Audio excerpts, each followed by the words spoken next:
We are on reading 12 of the one and only Ivan. I tell you, your predictions, your questions, your feelings and thoughts that you put on the Google form every day are just beautiful. We're going to share them every day, just like I shared some today.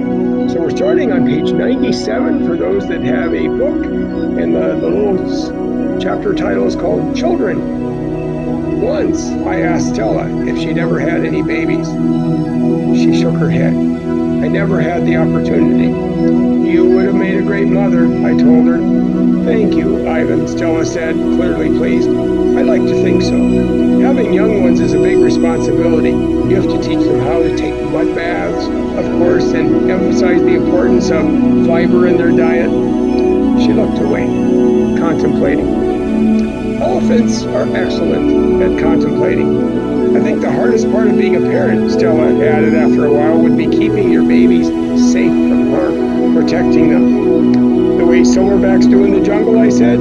Exactly, Stella nodded. You would have been good at protecting too, I said confidently. I'm not so sure, Stella said, gazing at the iron bars surrounding her. I'm not sure at all. The next chapter title is called The Parking Lot. Mac and George are chatting while George cleans one of my windows. George, Mac says, frowning. There's something wrong with the parking lot. George sighs. I'll take a look as soon as I'm done with the window. What's the problem? There are cars in it. That's what's wrong. Cars, George. Mac breaks into a grin. I think things are actually starting to pick up a bit. It's got to be the billboard. People see that baby elephant and they just have to stop and spend their hard-earned cash. I hope so, George says. We sure could use the business. Mac's right. I have noticed more visitors coming since he and George added the picture of Ruby to the sign. People crowd around Ruby and Stella's domain, oohing and ahhing at the sight of such a tiny elephant. I gaze out at the huge sign that makes humans stop and spend their hard-earned cash. I have to admit that the picture of Ruby is rather cute, even if she doesn't look like a real elephant. I wonder if Mac could add a little red hat and a curly tail to the picture of me. Maybe then more visitors would stop by my domain. I could use a few oohs and ahs myself. The next chapter is called Ruby's Story. Ivan, tell me another joke, please, Ruby begs after the 2 o'clock show. I think I may have run out of jokes, I admit. A story then, Ruby says. Aunt Stella's sleeping and there's nothing to do. I tap my chin. I'm trying hard to think, but when I gaze up at the food court skylight, I'm mesmerized by the elephant-colored clouds galloping past. Ruby taps her foot impatiently. I know. I'll tell you a story. A real live true one. Good idea, I say. What about? It's about me. Ruby lowers her voice. It's about me and how I fell in a hole, a big hole. Humans dug it. Bob pricks his ears and joins me by my window. I always enjoy a good digging story. It was a big hole full of water near a village, Ruby says. I don't know why the humans made it. Sometimes you need to dig a hole just for the sake of digging, Bob reflects. We were looking for food, Ruby says, my family and I, but I wandered off and got lost and went too close to the village. Ruby looks at me, eyes wide. I was so scared when I fell into that hole.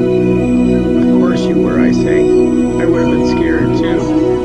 Me too, Bob admits. And I like holes.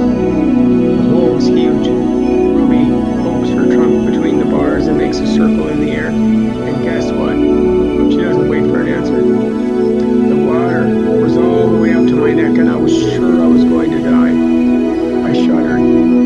What happened then, I asked. I'll tell you what happened, Bob says darkly. They captured her and put her in a box and shipped her here, and here she is, just like what they did with Stella. He pauses to scratch an ear. Humans, rats, have bigger hearts. Roaches have kinder souls. Flies have. No, Bob, Ruby interrupts. You're wrong. These humans help me. When they saw I was trapped, they grabbed ropes and they made loops around my neck and my tummy, and the whole entire village helped.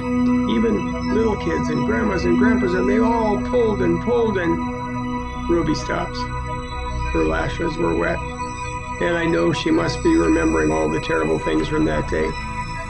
And they saved me, she finishes in a whisper.